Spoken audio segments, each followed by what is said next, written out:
va démarrer maintenant nos tables rondes et on va rester un petit peu sur la question de l'énergie et en particulier l'électricité. Je vais inviter Karine Pierrot et Fabien Berger à nous rejoindre sur cette estrade. Alors, je vais juste passer de l'autre côté et puis on va vous fournir des micros. Ah, alors tu voulais te mettre...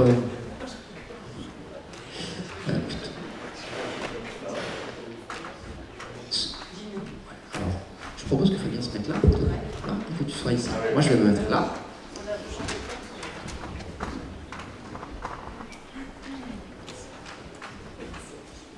Alors, le principe des tables rondes, c'est évidemment qu'on discute avec nos intervenants, bien sûr, mais c'est aussi que vous puissiez poser vos questions, et donc on prendra le temps d'avoir quelques questions pour nos intervenants. Karine, tu représentes Enedis, autre grand acteur de la gestion de l'électricité, la distribution de l'électricité. Est-ce que tu peux tout simplement nous présenter ce que vous faites chez Enedis et nous donner une vision un peu plus précise du sujet de la data, puisque le sujet de cette table ronde, c'est la data au service de la performance énergétique. Alors, donc bonjour à tous, déjà, et à toutes. Moi je suis Karine Pierrot, je suis responsable de l'innovation numérique, grand projet au sein d'Enedis Centre Val de Loire. Donc Enedis, pour faire le lien avec ce que Véronique vous a dit tout avant, donc Enedis est une filiale du groupe EDF. Donc vous savez, dans la partie groupe EDF, vous avez donc la production, vous avez le RTE, le transport, vous avez la distribution, donc c'est nous Enedis, et puis la partie commerciale, les fournisseurs, donc ça c'est la partie de Véronique. D'accord ? Donc voilà. Donc Enedis, gestionnaire du réseau de distribution, qui apporte donc l'électricité dans tous les foyers, dans toutes les entreprises, collectivités, les voitures bleues en cas de tempête que vous voyez arriver chez vous, et ben c'est nous. Voilà, pour faire simple, on va pas aller plus loin, mais voilà, je pense qu'en prenant l'image des voitures bleues et des camions nacelles, je pense que tout le monde l'a bien en tête. La data. Alors, je vais toujours pareil faire le pont avec ce que Véronique vous a expliqué juste avant. Donc, le principe de base, c'est l'électricité ne se stocke pas. On peut stocker l'eau dans les barrages, mais en tout cas, l'électricité ne se stocke pas. Donc, la production doit toujours être égale à la consommation. Et donc, du coup, ça nous met le réseau sous tension. Qu'est-ce qui se passe ? À la construction, je reviens en arrière, très en arrière. Après-guerre, on a construit donc les réseaux. On a, dans les années 70, mis en place, construit des centrales nucléaires. C'était très simple, on avait des gros moyens de production et on distribuait les électrons dans un sens. On allait de la centrale vers les clients particuliers, entreprises, collectivités. Nickel, ça partait dans un sens, c'était prévisible, c'était nickel, on était capable de tout gérer, tranquille. Depuis quelques années, qu'est-ce qui s'est passé ? Il y a des moyens de production qui sont arrivés un peu partout. Alors des grands champs, panneaux photovoltaïques, des éoliennes, tout à chacun peut devenir autoconsommateur. Et donc ces moyens de production sont raccordés au réseau. Donc déjà, l'électron qui allait dans un sens, maintenant on a des électrons dans les deux sens. C'est-à-dire que je raccorde et hop, donc ça réinjecte. Et donc du coup les électrons vont dans les deux sens. Un petit peu compliqué. Demain on a des mobilités électriques. C'est pareil, on peut imaginer qu'on aille chercher le stockage dans les batteries, les remettre dans le réseau. Si un jour on a besoin d'électricité, vous voyez un peu, c'est tous ces moyens, cette production décentralisée qui est un petit peu touchy pour nous parce qu'il faut quand même qu'on maintienne le réseau et que le réseau ne tombe pas en rade. Qu'est-ce qu'on fait pour ça ? On a mis plein d'appareils connectés, plein d'objets connectés sur notre réseau pour le suivre en temps réel.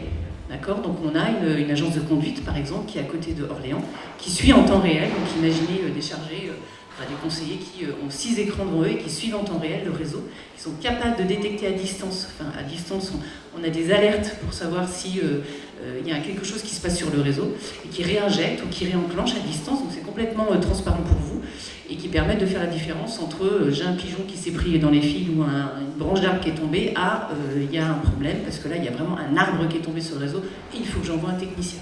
Voyez ? Donc du coup, le réseau qui distribue des électrons dans un sens distribue des électrons dans les deux sens, et en plus, il distribue de la data. C'est-à-dire qu'il y a de la data, du coup, il y a plein de data, plein de données qui passent dans notre réseau. Ça, c'est le premier pilier, c'est-à-dire que la data, on l'utilise pour la performance de notre réseau électrique. Et le deuxième pilier, c'est On va dire la pièce maîtresse de cette numérisation du réseau, c'est le compteur Linky. 35 millions de compteurs, donc une performance industrielle, enfin le premier d'ailleurs pour le Smart Singapour, je ne sais plus quoi, Smart Grid Singapour, on a été élu comme premier réseau Smart Grid du monde, parce qu'on a 35 millions de compteurs Linky installés, et on en parlait avec Fabien aussi, on peut faire plein de choses avec ce compteur. Du coup, le compteur Linky, c'est un des premiers objets connectés qui nous permet du coup de mettre à disposition la donnée, y compris pour les particuliers, des entreprises qui sont moins de 36 carrières. Voilà. Donc ça, c'est le deuxième pilier. Puis, il y a le troisième pilier, la stratégie data à Enedis. Donc, outre la performance industrielle, outre le fait de mettre à disposition les données pour maîtriser sa consommation d'électricité, la troisième stratégie, c'est de sécuriser ces données, bien sûr. Donc là, on a énormément de choses sur la partie sécurisation des données, tiers de confiance, puisqu'Enedis, c'est tiers de confiance. Merci Karine, merci pour cette présentation exhaustive d'Enedis et évidemment du rôle central de la data. Fabien, tu es fondateur de Fractal Energy. Est-ce que tu peux nous présenter ton entreprise? Oui, tout d'abord, bonjour à toutes, bonjour à tous. Merci à Digital World Valley pour l'invitation. Fractal Energy est une start-up basée à Tours qui a été créée l'année dernière et qui veut valoriser la flexibilité des consommations des foyers. Ça veut dire quoi? Ça reprend un peu les propos de Madame de Bellevallée ou même ceux de Karine sur le fait que mieux maîtriser sa consommation d'électricité, mieux consommer, ça consiste notamment à la décaler au moment de la journée où cette électricité peut être moins chère à produire et surtout moins carbonée. Cette volatilité du prix et de l'intensité carbone, elle est notamment due au fait qu'on va introduire de plus en plus d'énergies renouvelables. Ces énergies renouvelables sont intermittentes, ça veut dire qu'il va y avoir des pics de production et aussi des baisses de production, où il va falloir générer d'autres sources d'énergie fossiles ou nucléaires pour y répondre. Et donc nous, en fait, en décalant la consommation du foyer au moment de la journée où elle est moins carbonée et moins chère, on veut diminuer l'empreinte carbone de la consommation électrique des ménages et surtout diminuer leur facture. C'est le principe des heures creuseurs pleines. Ces heures creuseurs pleines, on les connaît parce qu'il y avait à l'époque un abonnement quelque part dans la famille de quelqu'un qui avait cet abonnement. Aujourd'hui, il est très peu répandu. La réalité, c'est que les heures creuseurs pleines, ça existe au quotidien côté réseau. Le réseau subit tous les jours, suivant l'heure de la journée, une heure creuse et une heure pleine. Ça veut dire un tarif minimum, un tarif maximum. Nous, on va essayer de générer de la valeur en jouant sur ce min et ce max. Comment on va le faire?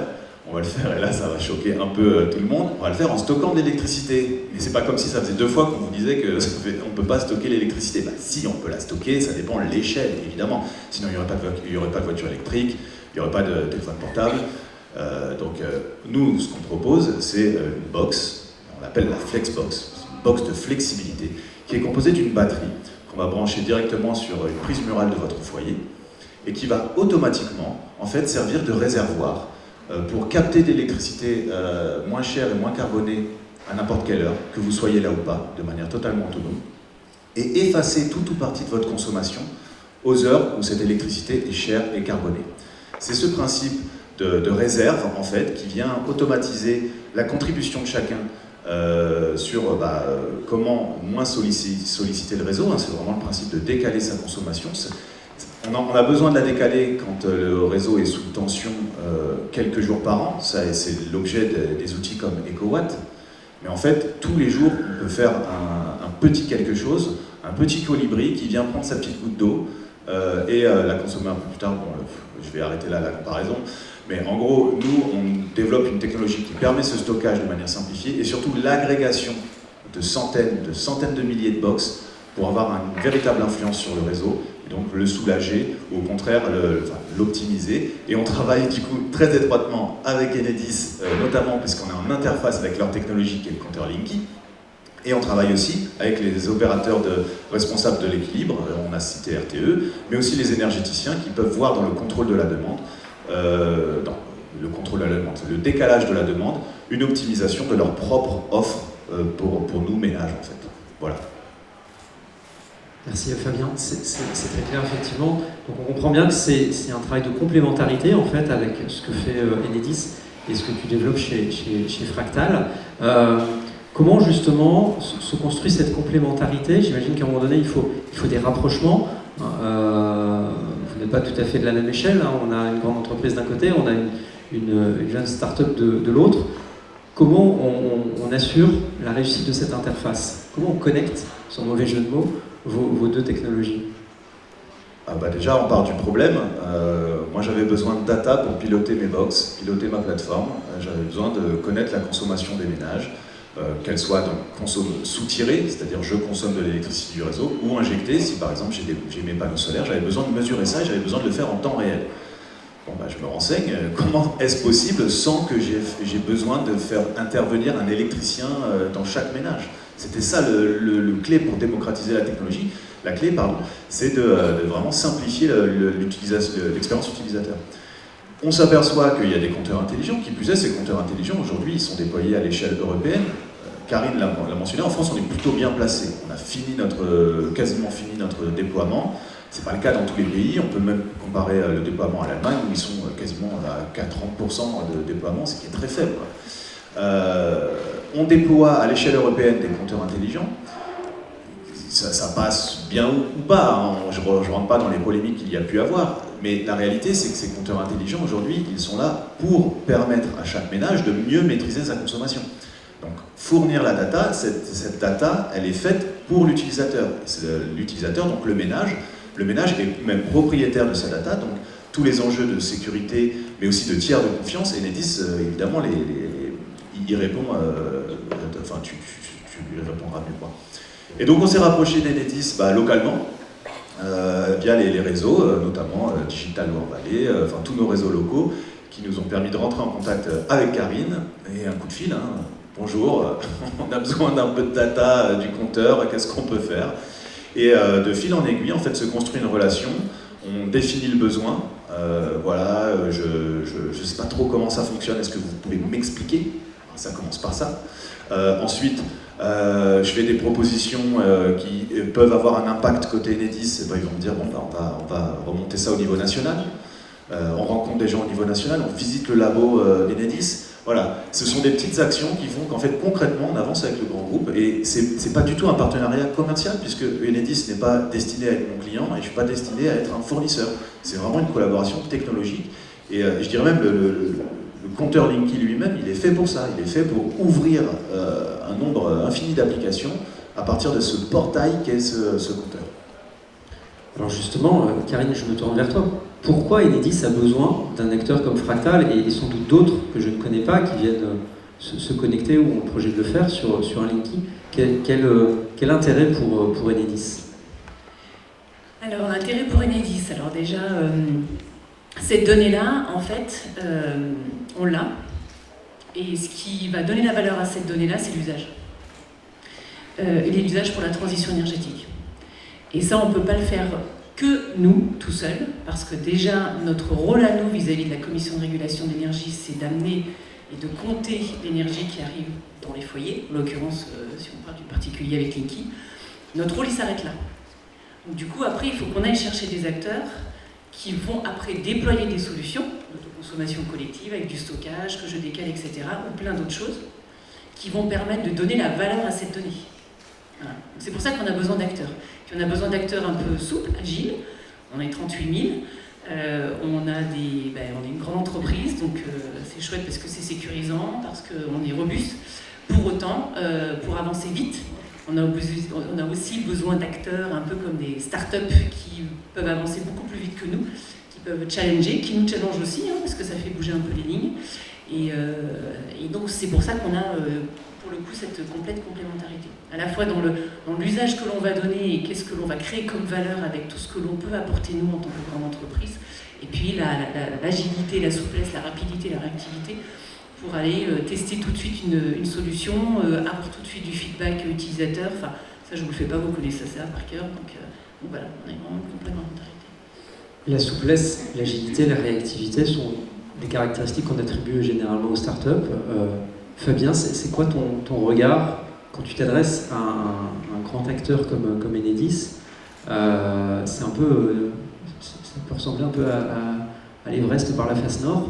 Comment tu t'y prends pour que justement ce ne soit pas un chemin de croix?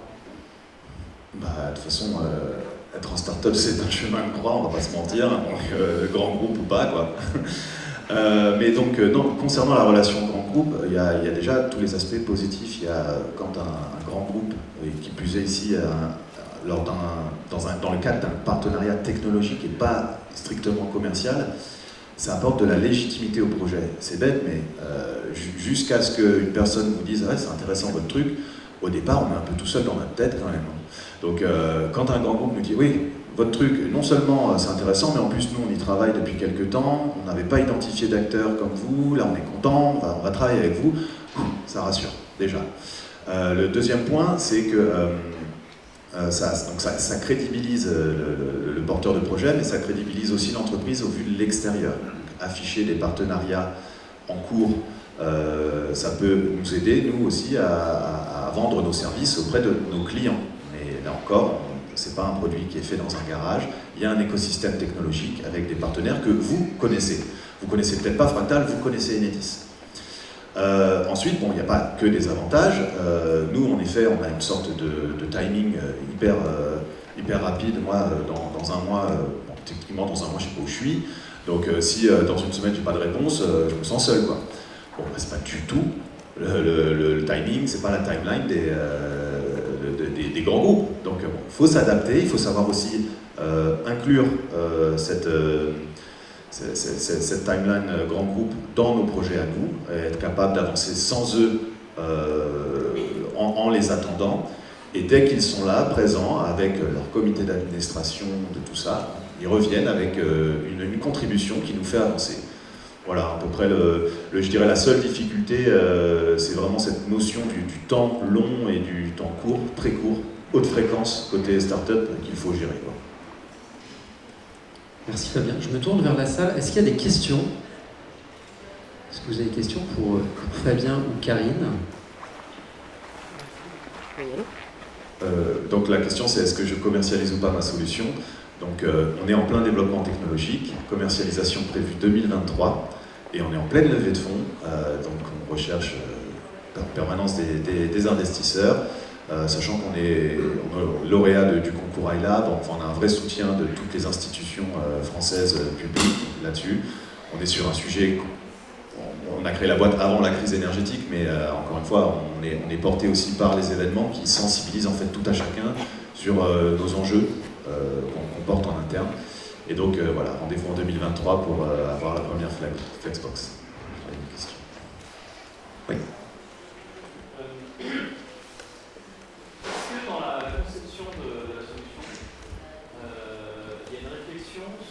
Quelles seraient les conséquences si jamais votre solution est massivement Je reprends avec le micro.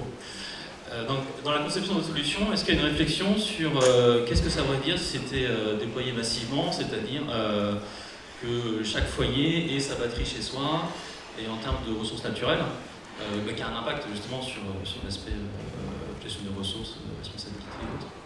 Donc, clairement, on a intégré l'ACV de notre solution, enfin dès le départ. On a obtenu les résultats de l'analyse du cycle de vie de notre solution, tant en termes de ressources que d'empreinte carbone. On a voulu le faire dès le départ pour ne pas se tromper. Les résultats sont intéressants. Il y a un impact sur les ressources, mais par contre, il est nettement compensé par le bénéfice carbone qu'on en retient. Il ne faut pas nécessairement aussi rester en France avec, je dirais, l'empreinte carbone qu'on peut avoir en France, qui avec le nucléaire, on le sait, est très faible. Nous, notre service, on le rend aux Néerlandais, aux Belges, aux Italiens, aux Allemands, qui ont des empreintes carbone nettement plus élevées liées à leur consommation électrique. Et donc, installer ces technologies dans ces marchés-là, c'est aussi donc compenser, grâce à notre technologie, malgré sa propre empreinte à la fabrication, compenser à l'usage cette empreinte carbone. Le deuxième aspect, c'est par exemple, pour en revenir sur la data, il y a eu une très belle démonstration du poids de la data, de l'empreinte carbone de la data. Nous, aujourd'hui, dès le départ, on a inclus ce périmètre-là dans notre étude, notamment sur la quantité de data qu'on peut récupérer du compteur Linky tout ne nous est pas utile. Donc comment au plus tôt, au plus près du compteur, filtrer la data pour éviter les déplacements d'octets qui génèrent une consommation, que ce soit sur des transmissions sans fil ou sur des serveurs. Donc là aussi, aller vraiment chercher l'équilibre pour minimiser l'impact et l'empreinte carbone de notre solution voilà, pour que ce soit positif au long cours.